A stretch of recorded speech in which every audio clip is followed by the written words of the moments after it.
निर्भीड पत्रकार संघाच्या सर्व प्रेक्षकांना माझा नमस्कार। बदलापुरातील महिलांना देण्यात आलेल्या शिलाई मशीन आणि घरघंटी या विनानिविदा कशा वाटप करण्यात आल्या, हा प्रश्न आमदार कथोरे यांनी अधिवेशनात उपस्थित केला आहे। बदलापूर नगर परिषदेच्या शिलाई मशीन आणि घरघंटी वाटप प्रक्रियेतील अनियमिततेवर मुरबाड विधानसभेचे आमदार किसन कथोरे यांनी अलीकडील अर्थसंकल्पीय अधिवेशनात गंभीर टीका केली आहे। त्यांच्या म्हणण्यानुसार या प्रक्रियेत पारदर्शकता आणि न्यायता यांचा भंग करून विशिष्ट पद्धतीने आर्थिक देवाणघेवाण करून योग्य निवड प्रक्रियेला धक्का पोहोचवला। ही घटना प्रधानमंत्री गौण खनिज अंतर्गत भारत सरकारच्या 16 संगत नाही। या निर्णयात स्पष्टपणे नमूद केले आहे की अशा योजनांच्या अंमलबजावणीत पारदर्शकता आणि न्यायता असावी, परंतु बदलापूर नगर परिषदेच्या कृतीत या तत्वांचे उल्लंघन झाले आहे। आमदार कथोरे यांनी या प्रकरणाची त्वरित चौकशी करून ज्यांनी या अनियमिततेत भाग घेतला आहे त्यांच्या विरुद्ध कठोर कारवाई करण्याची मागणी केली आहे।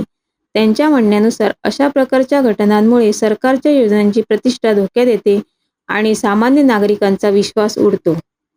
आमच्या चॅनलने वेळोवेळी या प्रकरणात आवाज उठवला होता, प्रशासनाशी या संदर्भात बोलणीही केली होती, परंतु त्यांनी आमच्या चिंतेला गांभीर्याने घेतले नाही। पण आमच्या चॅनलचा आवाज लोकप्रतिनिधींनी उचलून धरला आणि आमदार कथोरे यांनी अर्थसंकल्पीय अधिवेशनात हा मुद्दा उपस्थित केला।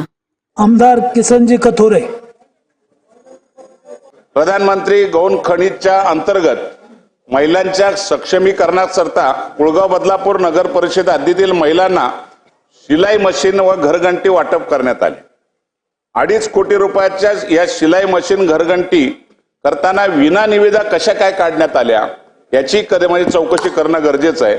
प्रधानमंत्री गौण खनिज अंतर्गत भारत सरकारच्या 16 सप्टेंबर 2015च्या शासन निर्णयातील अटी व शर्तींचा भंग करून ही खरेदी करण्यात आलेली आहे। आपल्या माध्यमातून या चौकशी खरेदीची तातडीने चौकशी करावी। निवड करताना सुद्धा मनमानीप्रमाणे प्रशासकांनी निश्चितपणे वेगळ्या पद्धतीने आर्थिक देवाणघेवाण करून या ठिकाणी सगळ्या घरघंट्यांचं वाटप शिलाई मशीनचं केलेलं आहे। ही सुद्धा आपण चौकशी करावी अशी आपल्या माध्यमातून मी आपल्याला विनंती करतो। ही घटना सरकारी योजनांच्या अंमलबजावणीत पारदर्शकता आणि जबाबदारीची आवश्यकता पुन्हा एकदा उजागर करते। आमदार कथोरे यांच्या या मागणीला स्थानिक नागरिकांचा पाठिंबा आहे आणि त्यांनी या प्रकरणाची चौकशी करून न्याय निर्णय घेण्याची मागणी केली आहे।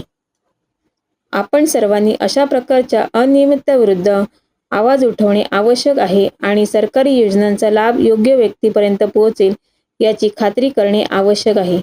निर्भीड पत्रकार संघ ठाणे जिल्हा प्रतिनिधी संजय कदम।